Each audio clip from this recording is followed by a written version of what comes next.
আসসালামু আলাইকুম। আমন্ত্রণ জানাচ্ছি চ্যানেল জুড়ে 36 এর রাতের সংবাদে। প্রথমে জানিয়ে দিব জাতীয় সংবাদ। রাষ্ট্রপতি নির্বাচনে বিএনপির প্রার্থী এখনো চূড়ান্ত হয়নি বলে জানিয়েছেন চিফ হুইপ নুরুল ইসলাম মনি। মঙ্গলবার জাতীয় সংসদ ভবনে সংবাদ সম্মেলনে তিনি এই কথা বলেন। এদিকে প্রধানমন্ত্রী তারেক রহমান যে কোনো সময় ভারত সফরে যেতে পারেন বলে জানিয়েছেন তথ্য উপদেষ্টা ডাক্তার জাহিদুর রহমান। বিমস্টেকের সভাপতি হিসেবে ভারত বাংলাদেশের প্রধানমন্ত্রীকে আমন্ত্রণ জানিয়েছে। দুই দেশের গোয়েন্দা সংস্থার মধ্যে যোগাযোগ বৈঠক হতে পারে বলেও জানান তিনি। এমপিওভুক্ত শিক্ষকদের ম্যানেজমেন্ট কমিটিতে অন্তর্ভুক্তির সিদ্ধান্ত চূড়ান্ত হয়নি বলে জানিয়েছেন শিক্ষামন্ত্রী ডক্টর আনাম মোহসেনুল হক মিলন। তিনি বলেন, সভার রেজুলেশনের অংশ বিশেষ কেটে প্রচার করায় বিভ্রান্তি তৈরি হয়েছে। কোনো সিদ্ধান্তের আগে আলোচনা ও পরীক্ষা নিরীক্ষা প্রয়োজন। যাচাই ছাড়া তথ্য ছড়ানোই বিভ্রান্তি বাড়ছে বলে জানান তিনি।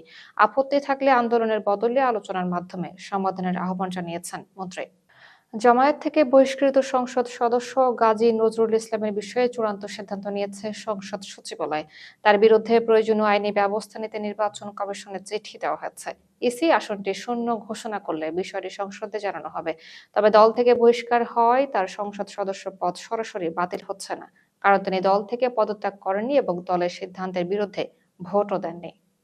রাষ্ট্রপতি নির্বাচন সামনে রেখে জাতীয় সংসদ ভবনে প্রস্তুতিমূলক সভা অনুষ্ঠিত হয়েছে। ভারপ্রাপ্ত স্পিকার ব্যারিস্টার কায়সার কামালের সভাপতিত্বে সভাটি হয়।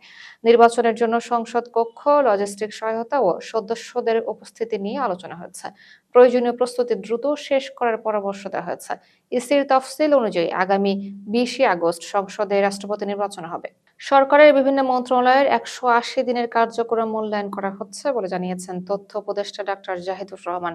6 মাস শেষে প্রধানমন্ত্রী তারেক রহমান সরকারের অর্জন ও ভবিষ্যৎ পরিকল্পনা তুলে ধরতে পারেন। ঢাকা গোপালগঞ্জ রুটে নতুন অভিযাত্রী কমিউটার ট্রেন চালু হয়েছে। বাংলাদেশ ও দক্ষিণ কোরিয়ার মধ্যে অর্থনৈতিক অংশীদারত্ব চুক্তিও সম্পন্ন হয়েছে। এর ফলে বাংলাদেশের 8,428টি পণ্য শুল্কমুক্ত সুবিধা পাবে। দরিদ্র মানুষের জন্য সরকারের ফ্যামিলি কার্ড কর্মসূচি আগামী 16 আগস্ট উদ্বোধন হবে। প্রথম ধাপে কিশোরগঞ্জের লতিফাবাদ ইউনিয়নে কার্যক্রম শুরু হবে। অক্টোবরের মধ্যে দেশের সব উপজেলা ও ইউনিয়নে কর্মসূচি চালুর পরিকল্পনা রয়েছে। আগামী 4 বছরে 1,60,00,000 পরিবারকে কার্ডের আওতায় আনার লক্ষ্য রয়েছে। প্রকৃত দরিদ্র পরিবার শনাক্ত করে সামাজিক নিরাপত্তার সহায়তা দেওয়াই কর্মসূচির মূল উদ্দেশ্য।